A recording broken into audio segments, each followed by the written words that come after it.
Who lives in your mind? Most people believe they are making their own decisions. They believe their thoughts are their own, their fears are their own, and their limits are their own.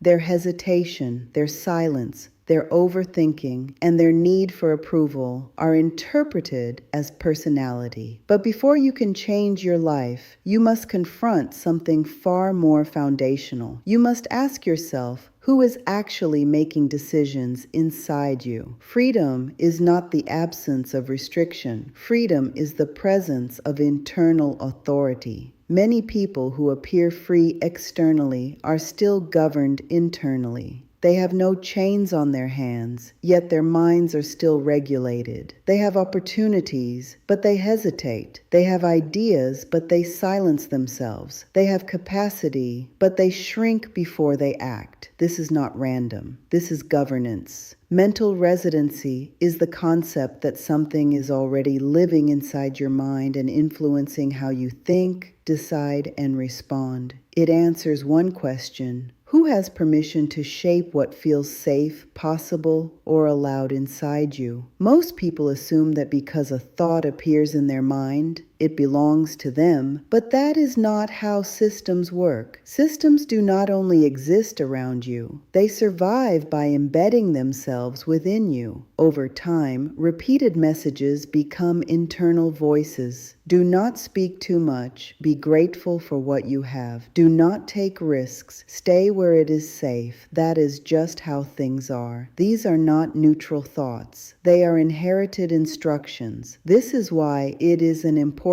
habit to surround yourself by progressive, higher thinking, goal-oriented, and ethical people and situations. This is another reason to manage what you consume through music, movies, and media. It is important to read positive doctrine to ensure that your mind is fed with material that enhances you. The danger is not that these voices exist. The danger is that they operate without being questioned. You do not have to agree with a voice for it to govern you. You only have to obey it. Mental residency is not about awareness alone. It is about authority. There are voices in your mind that you may not consciously believe, yet you still follow them. You hesitate when they speak, you adjust when they signal, and you retreat when they warn. That is authority. Until you identify what holds authority inside you, you will continue to live within limits you did not consciously choose. This is why many people feel stuck without understanding why.